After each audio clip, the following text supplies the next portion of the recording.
Paintball Nerd. Today's guest on Paintball Nerd started playing paintball in 1993. He started playing competitively in 95 with the Hooligans. In 2000, he joined Texas Storm.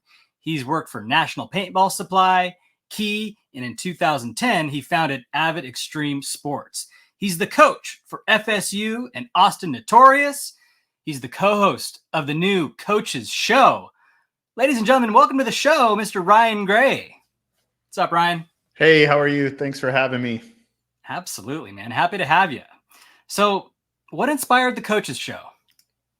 So, Mike and I started connecting in 2001 when I started coaching Austin Notorious during their Division II year. And then we started going out to New Orleans during our semi-pro season to play the Hurricanes in their freshman year of the pro league. Mike and I knew of Mike, but I'd never really had any conversations with him. And LA Extreme, Drew Bankston's park down in Louisiana has a nice tower with benches and picnic tables. So Mike and I would go up there as we're kind of evaluating the first part of practice and letting the guys just kind of freely do some things so we could start putting a plan together. And we would start talking about kind of what we were wanting from each part of the process. And we were getting to the same destination, but both of our pathways were quite different. And it was just really neat. He's been one of the first people, peers that I've had as a coach who really had a very systematic way to get to where we wanted to go. And so he and I would kind of talk about, hey, we want to see this. And I would say, well, I'm going to go get my guys to do it this way. And he would kind of laugh, and then they would do it a completely different way. And then as I got to know him more, and I'm still getting to know him, I really wanted to try to find a project that Mike and I could do together. He and I, neither one are extraordinarily young fellows. So the idea of trying to play or something like that. And the other thing with media, especially in paintball, is there what you do, what Play the Game podcast does, what the Spick and Span show does, even what Vince Cunningham is doing at Let's Talk Paintball. They're all a little bit different, but some very similar in the way that you bring somebody on, you get to know them, those kind of things. And what Mike and I started talking about as we started doing the pregame show for the NXL, we do a pregame show every Wednesday with the NXL called the Coaches Show, with Mike, Shane Pastana, and myself. And we started talking about there's not a real destination right now for real legitimate paintball news, right? Where it's an hour-long show that's not. If somebody comes on our show, if you're a sophisticated paintball person, you know who they are, and if you don't, you'll have an opportunity to go find their social media and things like that from the show. But so as we began to delineate through the what ifs and how would we do it and what we want it to look like, we started communicating a little bit with Kevin Fillers with the NXL, and they were kind of in the process of starting their own sort of news outlet. Mm-hmm. So it just made sense as we were talking about launching the show to do it and partner with Major League Paintball. So that's all happened. That part of it's really happened in the last 2 weeks, and it's happened very, very quickly, which is exciting. But at the same time, like all of the pieces that have to be, you do a show, so you know all the pieces that have to go into it, and then finding correspondence for each one of the things we want to talk about, the NXL, the WNXL, NXL Europe, and the ICPL. We really don't want to leave any of the competitive channels out. We want them to all have representation on the show.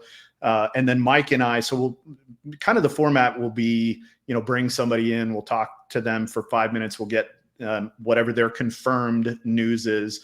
They'll jump off, and then Mike and I will share opinion about how that could potentially impact that team or the league if it's a rule change. So we started to realize as we started asking questions too to players, like, where do you go for real news about paintball? And most of them said, well, I have to go dig for it. So we started to see that there is a gap kind of in the media space for a real hardcore news channel. And so that's what we want to be. Yeah. I mean, you certainly can get rumors and things like that. And it's like, well, is that true or not? I don't really know. Right. Like, who's it coming from? No one's revealing their sources. Yeah. So I love that. You have the straight from the horse's mouth on your show. And then you and Bianca talk about it and give your opinions. That's great. Yeah. So, and the other thing is Mike and I have I don't want to say they're very different, but we have different opinions. Right. And so I think that that'll add a cool little nuance to the show, because I'm sure he and I will disagree often. So yeah, that's good. And probably what's interesting about that, as he and I have talked about several different subjects, is it's funny because we're both right a lot of times. He just has a different perspective because he has different experiences than I do. So yeah, I'm really excited about it. I think it's going to be really fun, and I think there's a need for it. Certainly. Yeah. I love it when a specific need is identified and someone says, you know what, like, I'm the person to do this, and they take the responsibility and they go after it. Yeah. And that's exactly what you've done. So I love it. You know, Ryan, when I first saw the announcement, I thought you guys are going to be discussing strategy and things like that. But it's going to be more of a news source. Is that right? Yeah. And interestingly enough, we're going to do that too. So we are going to pull, especially during the off season, we'll be pulling some game film in. So when we have coaches, and I have a list sitting here of coaches kind of in the order we want to bring them onto the show, as we have coaches come in to talk about what their focus is during the off season, we'll have kind of a pre-meeting with them, and we're going to go pull some game film and we'll bring it in. So when the coach comes in and kind of talks about what their focus is, we're going to pull some game film in, and Mike and I are going to kind of talk through, hey, this is why, Dave Bain said this is their focus. This is where their holes are. And we'll pull some film in as representation of that and talk about kind of the strategy, and maybe then some drills to wrap around it that Dave may incorporate during the offseason. So you're going to get some of that as well. There's some stuff coming on the back end too, where Mike and I are going to put some curriculum out there for divisional coaches. One of the big gaps too, still in paintball, is real legitimate coaches. There's a lot of people who are calling lines and maybe telling sort of players, hey, go here, shoot this for this long. And sometimes I don't even see that. I walk around in all the pits at the tournaments and just listen.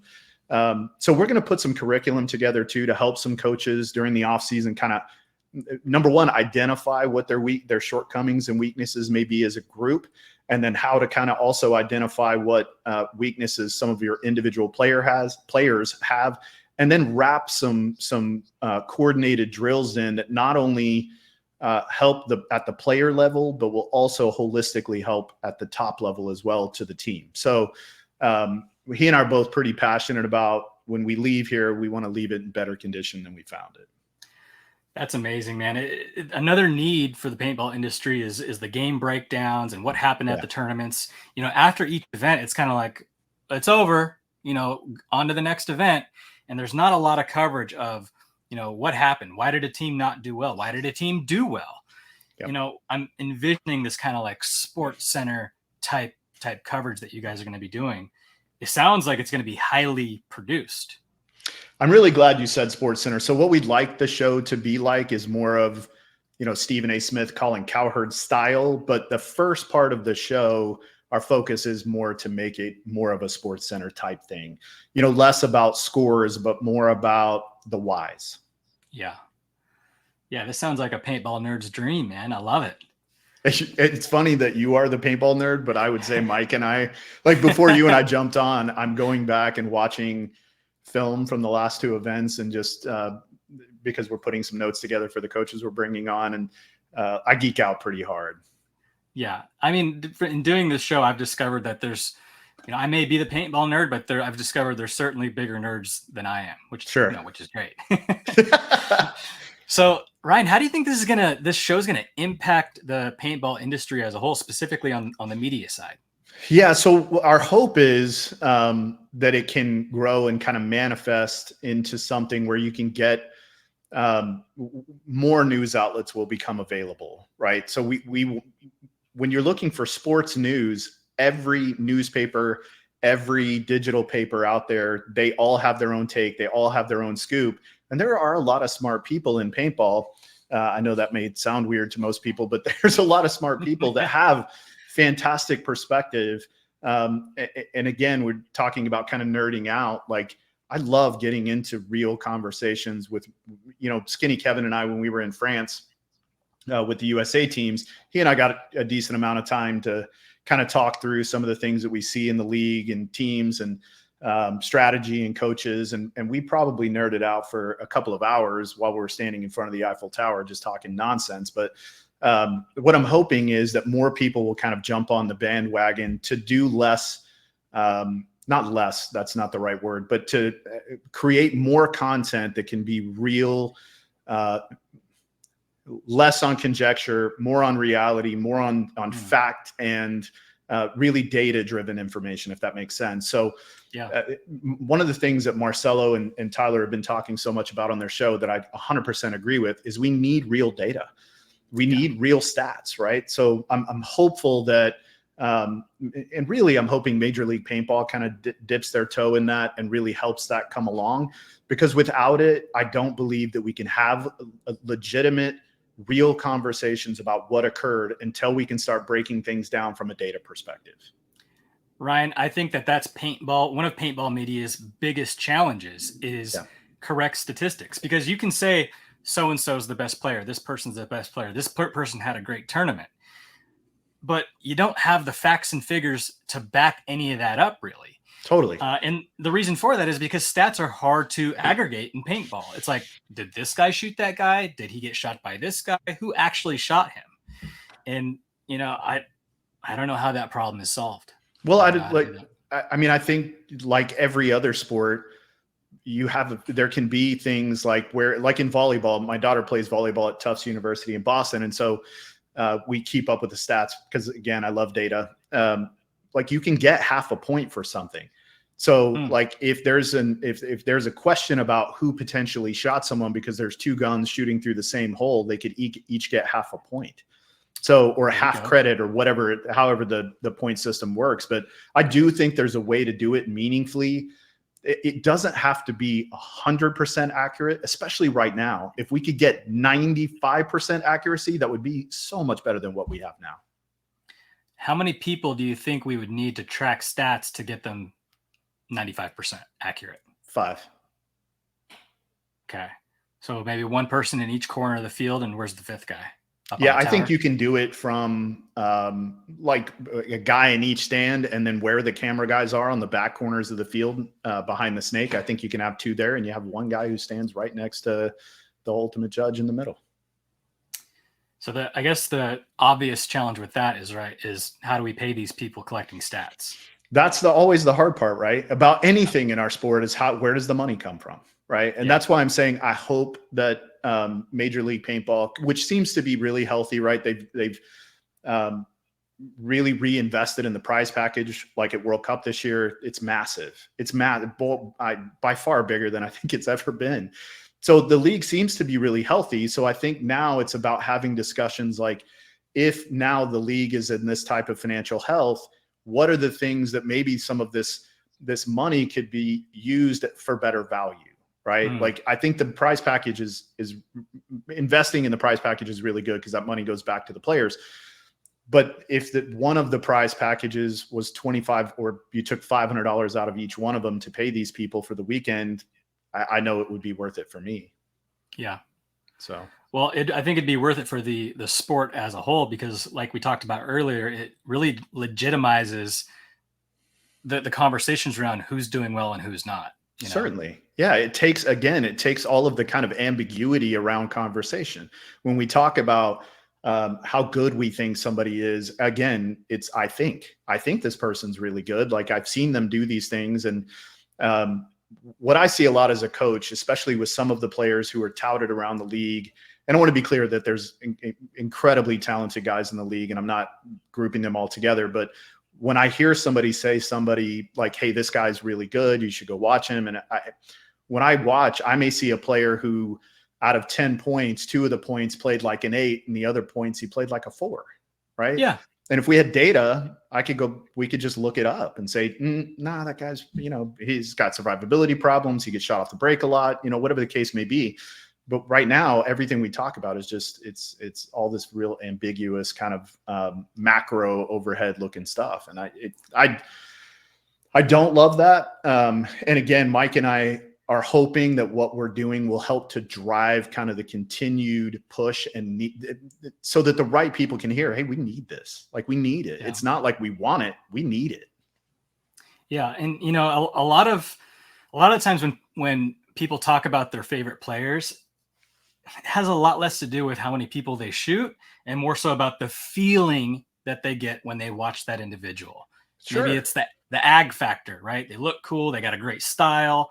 But, you know, do we know how effective they are actually on the field at shooting other people? So, yeah, I think it's going to be great. Well, and I still don't think you lose that, right? I still think you will have people who connect with a player because of their style, right? Yeah. But yeah, it would sure be nice to have the stats. Well, in a moment here, we're going to talk a little bit more about your past career and get into what you've done in paintball. But before we do that, Ryan, is there anything else you want to cover about the Coaches Show?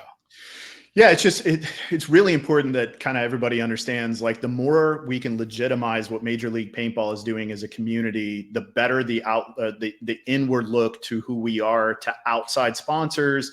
You know, when we're talking about TV or stream, or because the reality for our sport is I don't really think it's made for celestial television, but I do think it could be rad if there was a way to do it in a stream where you can involve some personalities into it, where you can really tell a cool story. But nobody's gonna pay any money for this if they don't know that people are interested, right? Like, we have to give reason for those, just like we give a shit about what we're doing. We have to give those television and producers and people, the money people, a reason to care about us. And the more outside sponsors and things like that we can bring in, because we do look legitimate, we do have a more professional view, the better.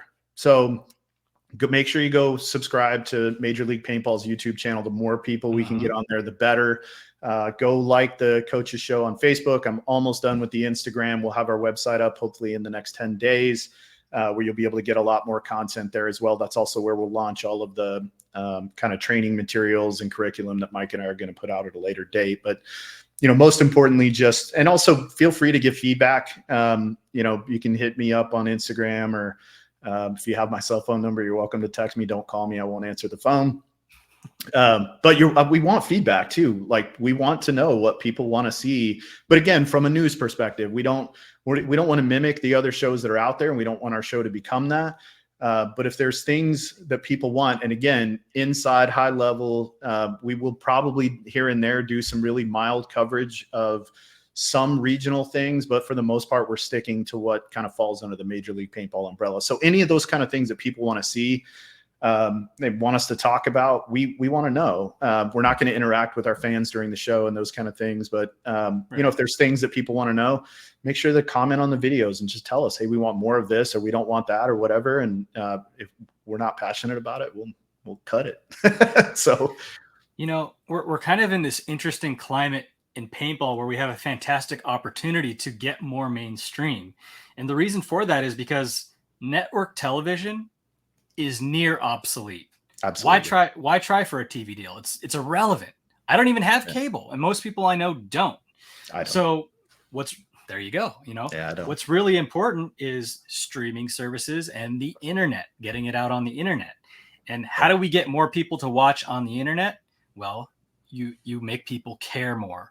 And the way that you make people care, I'm sure you've heard Maddie say, it's the 5 fingers of paintball media. I can't recite them, but it's basically getting the audience to care. It's an expanding narrative. It's drama. You know, it's the stats.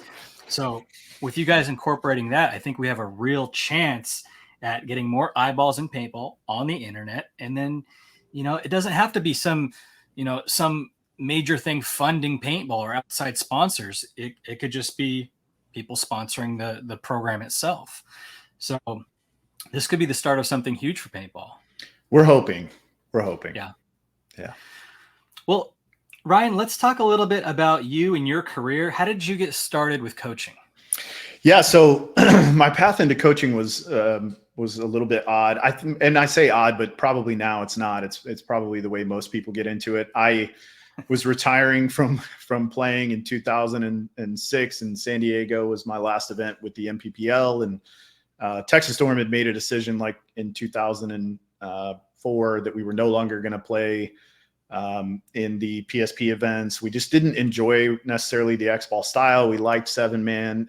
Back then that was still with all the screaming and yelling on the sidelines at the X-ball events. And so we liked the more methodical. And I loved walking 5 to 7 fields. I thought that was cool. I enjoyed the chess of it. I enjoyed putting together a game plan, and it was, we're going to play you one time and we're going to see who's right, me or you. So nonetheless, I was retiring at San Diego in 2006, and I was working for National Paintball at the time, and we sponsored lots of teams, and Naughty Dogs happened to be one of those. And Rocky reached out to me and asked me if I would coach the Naughty Dogs at World Cup that year, and I said no, that I don't think I'm a coach. And he really kind of stayed on me about it, sort of between San Diego and World Cup. And I finally said, yeah, I'll come. And so I got out there the weekend before. I was with the team for 3 days of practice, and then we had one more light practice, and then we were right into the tournament.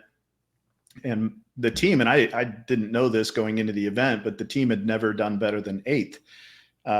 And so when we were kind of getting a little deeper into the event, some of the guys were like, man, we'd never beaten that team before. Or I started hearing things that as a coach, sometimes you take pause and you're like, man, maybe the moment's going to get a little bit too big, but it didn't. They just kept going and kept going. We got to the final match. We played the Russians when the Russians were the Russians.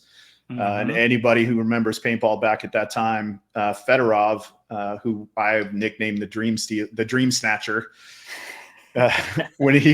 if you started out playing them, and for the first half he was left-handed down the snake, if you could get a few points up, you had a chance. And we did. He started left-hand down the snake, and I think in the first half maybe we were down by, I don't know, 3 maybe, and then he goes right-handed down the snake in the second half. And I think they beat us, I don't know, 12-2 or 3. I mean, it was just awful. But the Naughty Dogs at that time in the PSP event, they were very successful in 7-man, but in the PSP events had never done better than 8th, and we took 2nd. So that was my first coaching experience, was to go to the World Cup and coach a pro team and get 2nd place. So it was an awesome way to kind of start the coaching career. And then in the off season that year, the opportunity became available to coach X Factor.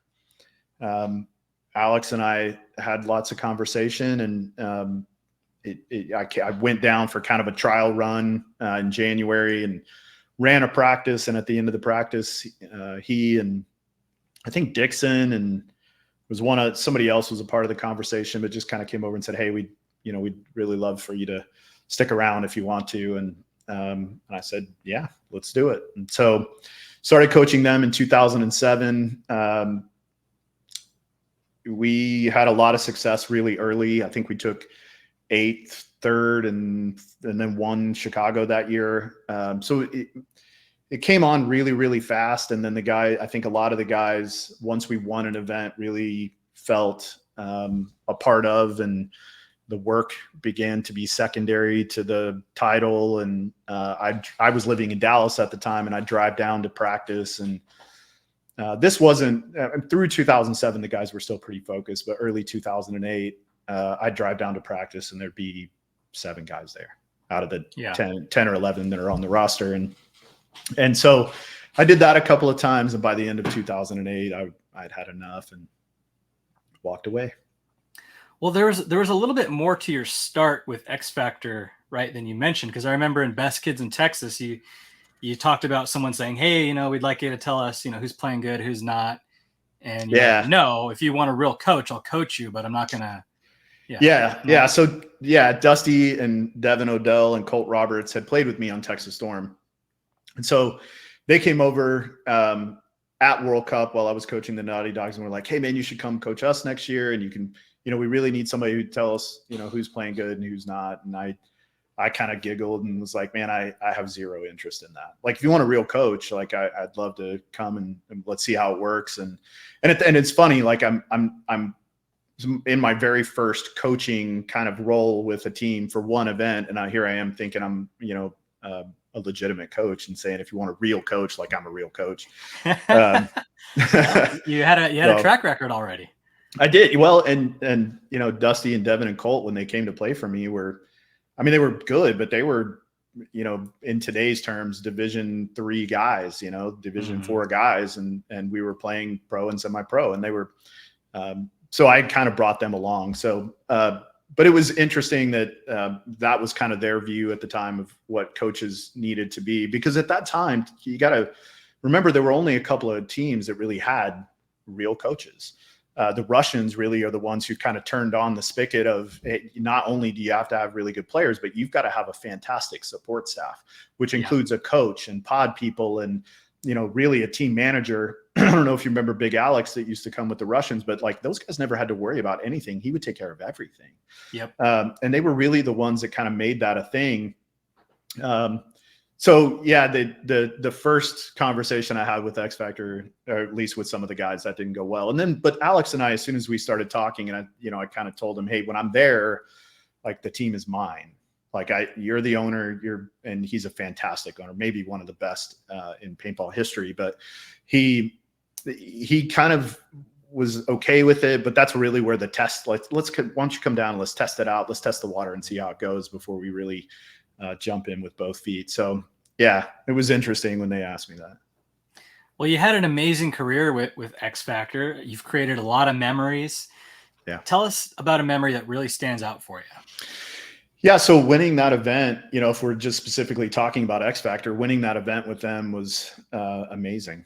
I mean, it was amazing. The Russians did not make the cut at that event. They got beat, I think, I don't know if they didn't make the first cut or the second cut, but they didn't make one of the cuts. And I kind of looked at Alex and I put my hands up like this, and I was like, the stars are aligning for us. You know, like this could be, because we played the Ironman really well. We matched up against them well. You know, that was when they had Nikki and Oliver, and you know, Miko was at his best. I mean, it was just, that was a murderer's row of talent, right? Shorty was playing great, and it was just maybe at Shorty's peak, but nonetheless, that was like, but we matched up well against them. And so I felt pretty confident because they were on the same side of the bracket as the Russians.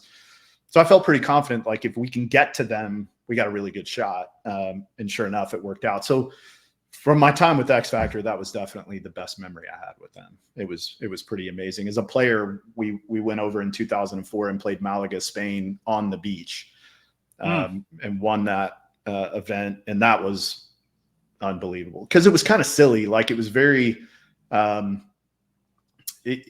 you know, when you think about what we do, shooting bath beads at each other at 200 miles an hour, and we're in this amazing, beautiful place, literally with in the morning when the tide was up, the bunker I got to play, the Mediterranean Ocean was like, it was 12 feet, 8 feet from the spot I got to play. And then you had these mountains and on the other side. And so you're just kind of in this, I got a little perspective that morning. I stopped and kind of took a deep breath in the middle of the field. And I was with one of my best friends who was playing with me there. And I just kind of looked at him. I was like, this is so stupid, man.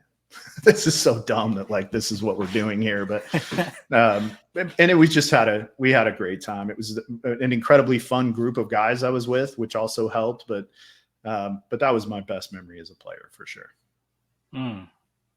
How about off the field? I mean, we create a lot of memories outside of the nets, right?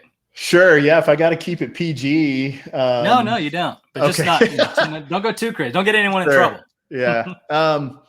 Man, off the field, I couldn't pick one because there's so many. But all of the road trips that we took, really in the 1996 to 1998 time period, that when I was playing with the Hooligans, one of the years we played 25 tournaments. We had a guy who was a machinist on our team. And so we would kind of map out where can we go that we can get home within 10 hours.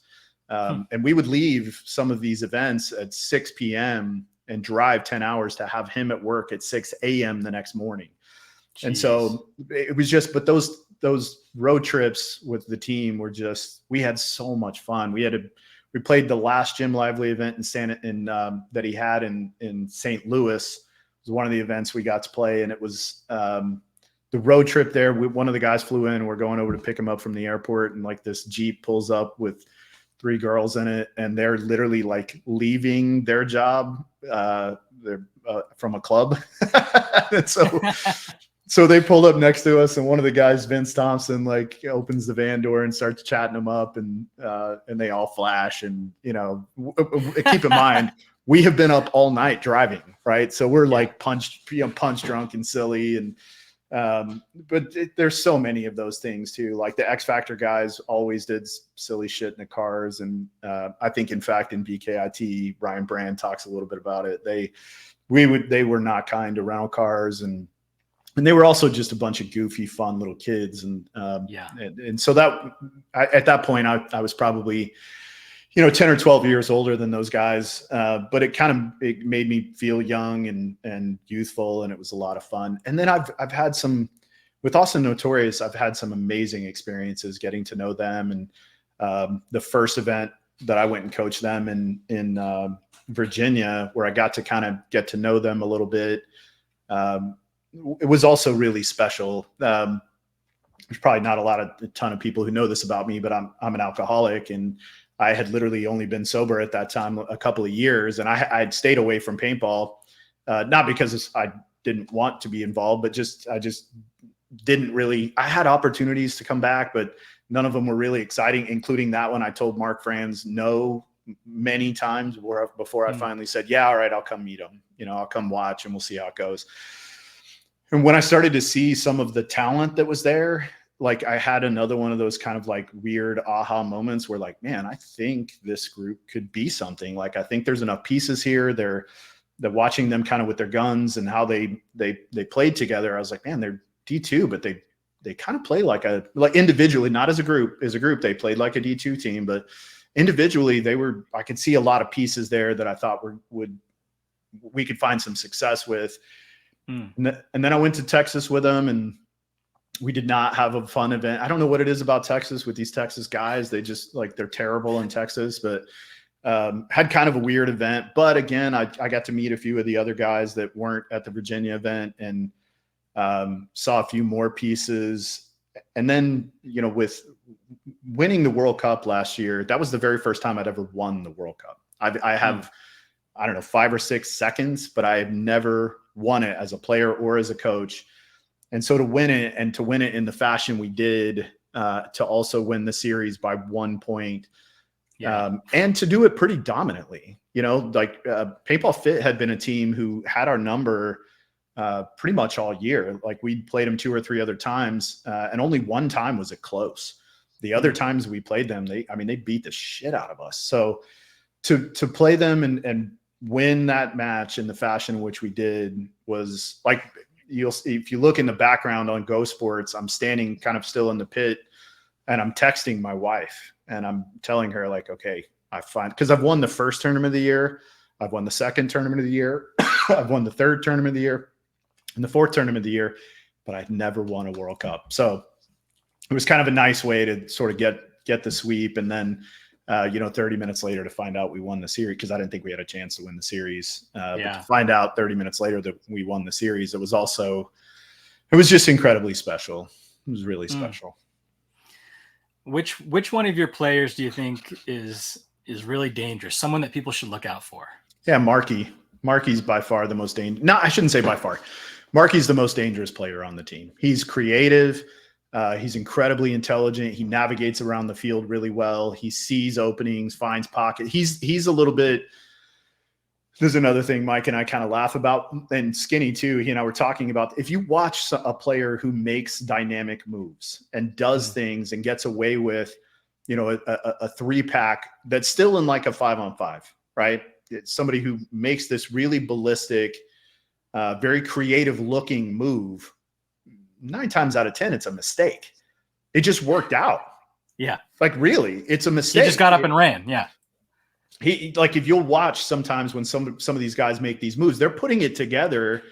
But it just so happens that at the moment they left, the guy in the corner that would have shot them went heads up, or, you know what I mean? Like, so from a coach's perspective, like when I see those things, a lot of times I'm like, that was a mistake. It just worked out. Right.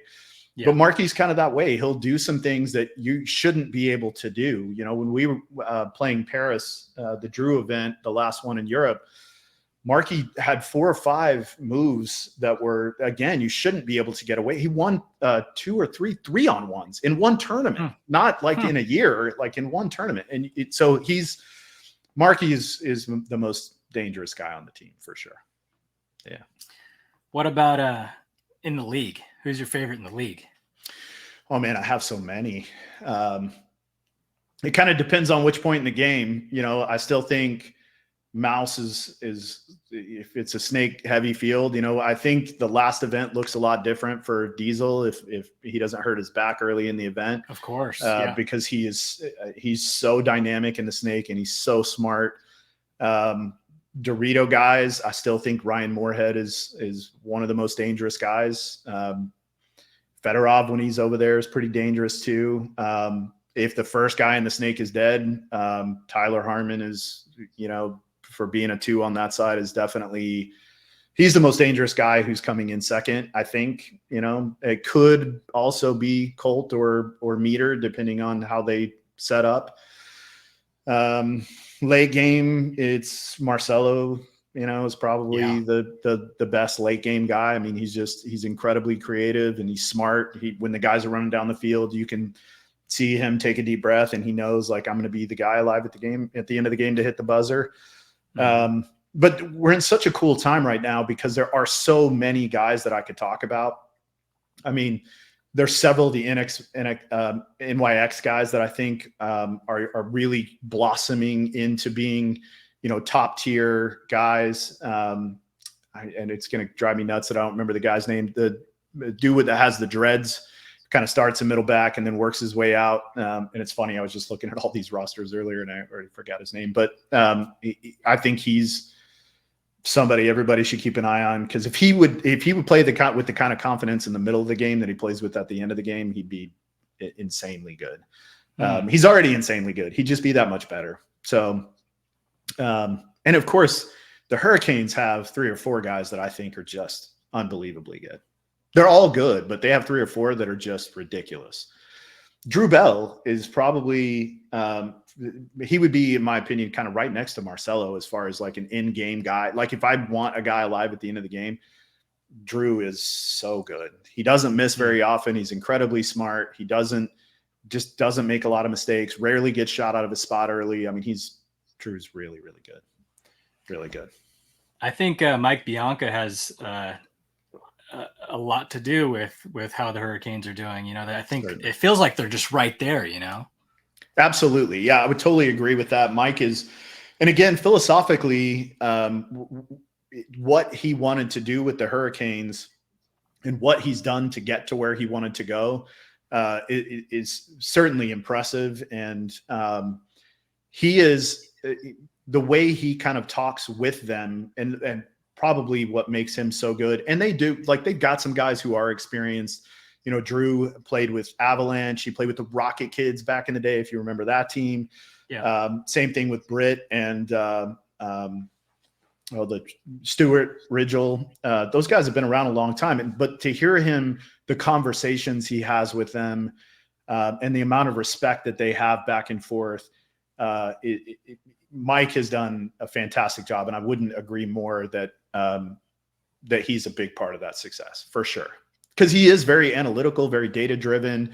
He puts his guys in the best position to win the game, you know, but and sometimes they don't go do it. Well, Ryan, one of the favorite segments here on Paintball Nerd is showing off some cool gear. Did you have anything cool that you can show us? Yeah, I got a cool gear gun over here. So this is what I still play with all the time. It's a Works Autococker, one of Jason Chickley's. Yeah. So back in 2000, I got this gun from Marty Garrison. We were shooting Autocockers, and he gave me this, and I have been shooting it almost ever. Like now, I have some machine guns. I still play with this one all the time. Like, yeah, that's pretty. Yeah, I love it. Let's get a close up of the pneumatics there. Yeah, I've had to do a few things, change the pneumatics from the Work stuff. It's got the Simon, so the 3-way still works. The other stuff on this side is Inception. Very nice. Yeah. It's fun. I've only had to change a couple things on it since I've owned it, but literally like hadn't played with it in 2 years and took it out to a big game 3 weeks ago out at Avid and pulled it out and literally kind of laughed like, I'll be shocked if this thing works. And I took it right over to the chrono. Bap, bap, bap, bap, bap. There's 285 really special about shooting an autococker, you know? Yeah. It's like this whole, like all your senses are involved, right? You got to be really intentional with the trigger pull. Maybe not so much on the hinge frames. You get a little way with a little more on that, but the back block is going back and forth. So like, you know, you're shooting the gun and it's not kicking, but there's a lot of movement happening that you're seeing out the corner of your eye. It's just it's a special experience shooting an autococker. So growing up shooting autocockers, it's still like with all the guns that I have, and I have a lot of them, it's still, I shoot it every time I go play. That it's not airball, right? Like if it's airball, I'll go get a machine gun and go play. But honestly, I play so little airball now for multiple reasons. One, I don't necessarily enjoy it as a player. I don't like, it's still fine, but I would much rather go play in the woods or,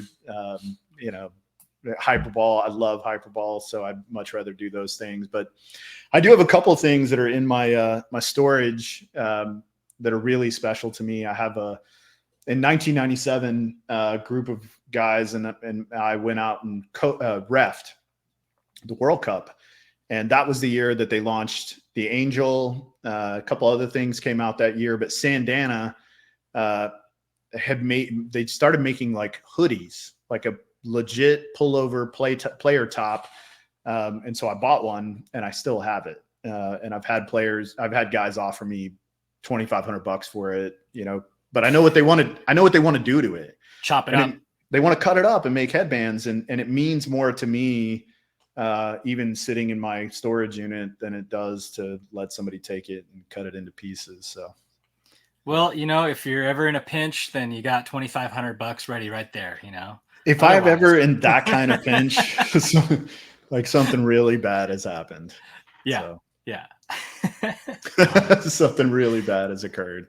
Anything that you no longer have that you wish you would have kept?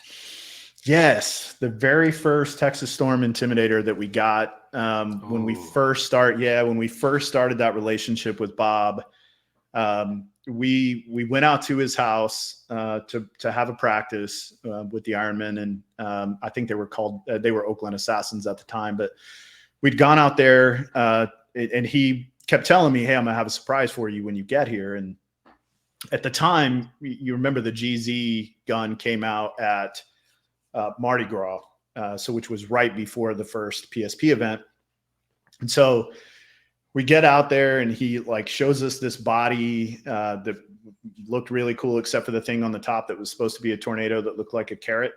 So everybody called it the angry carrot, but but it looked, it was so cool. It was really close to like what the Ripper ended up being, but it was so neat looking. And so then he goes back and he brings one out that's got a GZ frame on it. And it's the white, it's raw material. It had just been bead blasted. And so he was like, "Hey, this one's yours." And so ended up getting to play with it all weekend. And then I had to give it back so he could anodize it. But that's when we made the decision. We want all of our team guns to be white. We just want them to be raw material, lay some gloss over it. But we want the gun to look like that. Like do a black gloss grip frame, black gloss parts, but make the rest of the gun all white. And so I was so blessed at that point, working at National and then having that deal with Bob. I got a lot of guns from Bob. So there were a lot of events where I would show up and Terry or somebody would hand me a brand new gun, and I would, a lot of times I would use it until I got this long bodied one that just shot so good I only shot it. But I wish I would have never sold that gun. That was that one I wish I could find and get back. But it's probably in 10 different pieces at this point. But I really wish I still had that one. Well, hey, listen out there, if you're listening to this and you have that gun, hit up Ryan Gray. He wants it back. He'll pay $2,500 for it. He won't, but he would do something else. He might do something else. He wouldn't pay 25 because it like that's one of those ones that's like I wish I had it, but I hope whoever has it is just enjoying it. You know, is loving it. So I still see the Texas Storm G6Rs running around every now and again. In fact, there was somebody at one of the PSPs who was shooting one this year. I was like, man, that gun's 10 years old, man. And he's like, yeah, it still shoots good. You know what's interesting is for how many Intimidators were sold back in the day, I just don't see many of them. Like I don't see many of them for sale. I don't where'd they all go? You know? Yeah. So they didn't really. There were a lot of problems. Remember that there were tubes in like Autococker, right? It's all the tubing and things that ran inside, and then you had the barbs to hold the tubes. There were a lot of problems with longevity with those guns. You know, that's why you still use screws that are too long on the bottom line because it would go into the board. Right. Yeah. So, and they also had lots of board problems. You know, Bob, who I respect tremendously. I don't want this to make it sound like I don't, but a lot of times because he really wanted the gun to be built and made in America.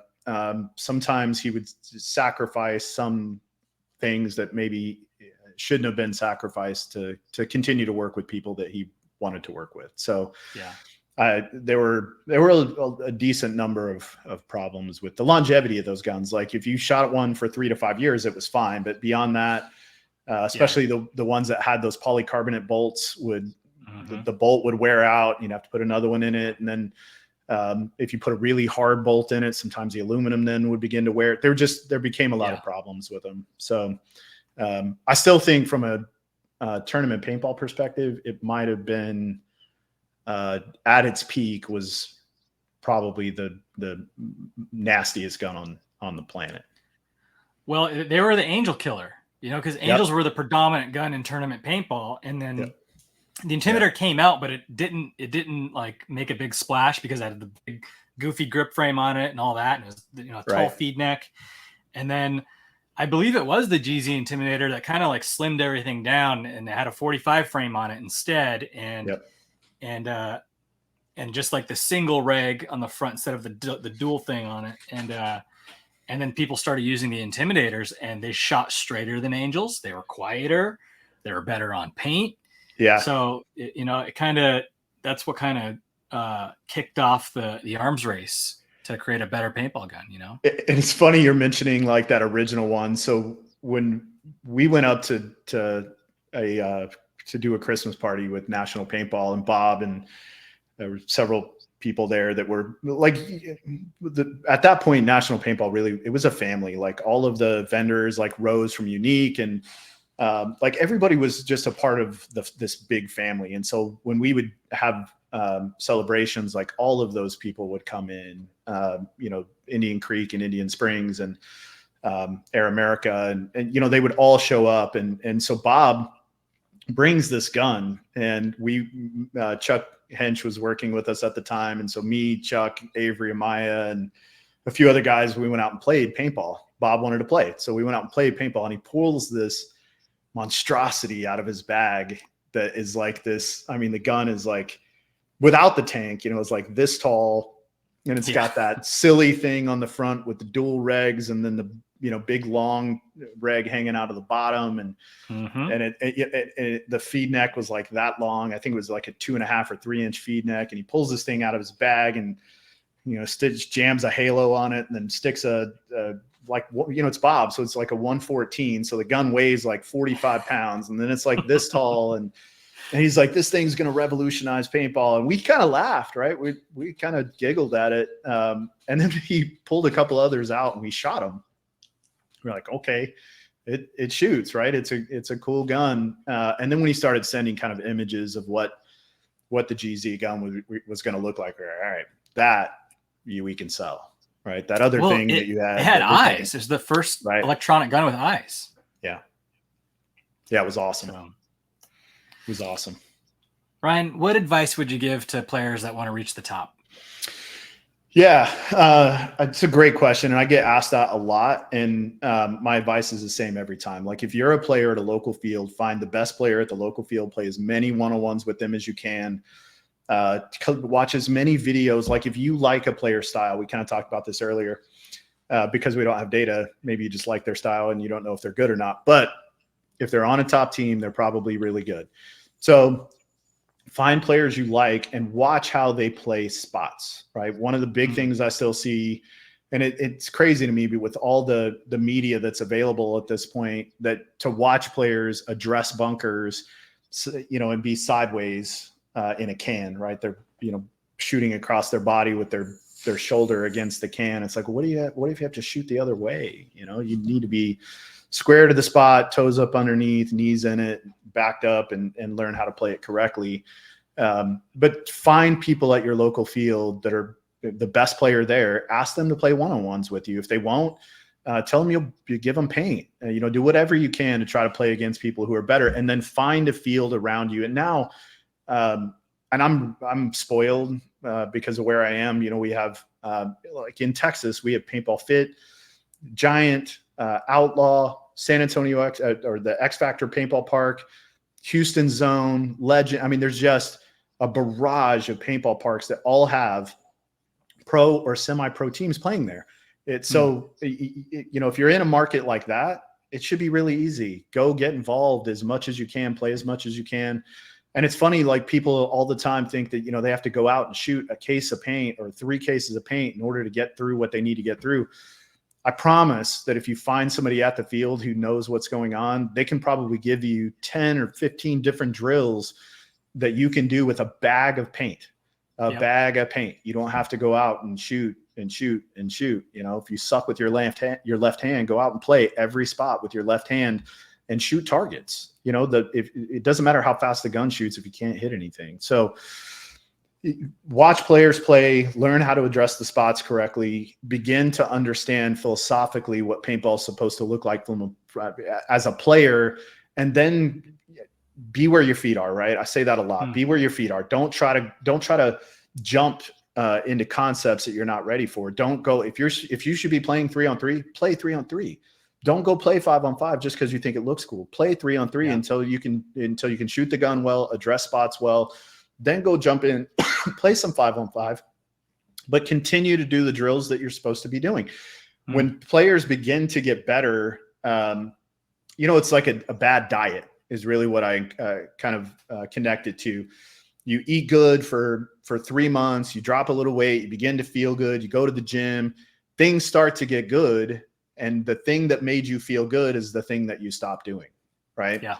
So you go to these fields, and I have one here locally that it's Avid, right? And I'll go out and kind of watch those, and they play points.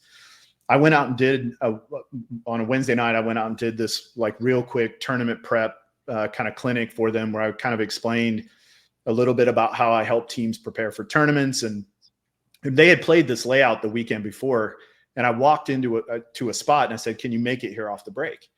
And they said, "Yeah, everybody was making it last weekend." And I said, "Okay, can you make it here off the break?" And they said, "Yeah, everybody was making it last weekend." I said, "Okay." And I walked over to the snake and I said, "Can you make it here off the break?" And they said, "Yeah, most of the time, like probably 80% of the time, people were making it." And I said, "Okay." And then I ran them through a few little drills. And then I backed out and asked the question again, "Can you make it to this spot?" Every one of them was like, "No, you can't make it to that spot." I was like, "Okay, can you make it to this spot?" And they said, "No, you can't make it to that spot." And I was like, "Okay, great. So you guys are understanding a little more now." So last weekend, you guys played this field. I don't know how many points you played, but everybody made it to the spot that you just said nobody should make it to. So you guys are not like, when you come out to have a practice, like wrap a purpose into it. Like you're just coming out and you're playing, and you're not making the only thing that really matters once your gun skills are good and you understand a little bit about how the field should be played. The only thing that matters after that is your brain.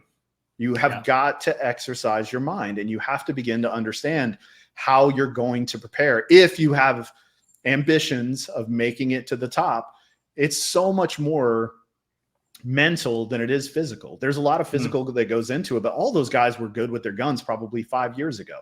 What separates them from who they were 5 years ago is the folder of experience they now have, where they can go back and touch each one of those situations and remember, what did I feel like?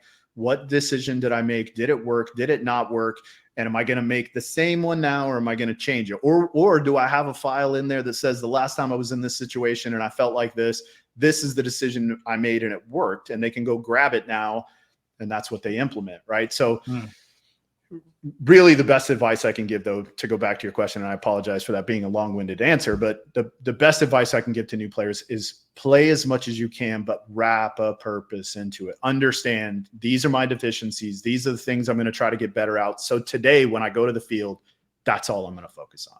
I'm not going to forget the other. Yeah, I'm not going to forget the other 5 things that coach told me I need to work on. But today, this is the thing I'm going to go work on. Awesome. Ryan, what are you most thankful for that paintball's given you? Man, honestly, the community. Yeah, I'm sure that's a common answer, but it's because I think our community is incredibly special. You know, I see people 5 times a year, and I can literally pick up right where I left off when I saw them at the last event. You know, people ask me about my daughter. Like Dave has a niece that played volleyball. And so every time I saw Dave, he would ask me about my daughter's volleyball. He knew, you know, he'd ask me about her scholarship opportunities and where she was going to college. And it was kind of like literally we would pick up sort of right where we left off from the last conversation. And it's just very unique in that way. It's kind of, apologize, my I don't know if you can hear my beast going off in the background, but okay. I have like a big one. I have 120-pound Great Pyrenees, and but it's great. I don't get solicitors. You know? Yeah, there you go. Yeah. So nonetheless, it's just the community is certainly I've got some of the, you know, my best friends in this thing.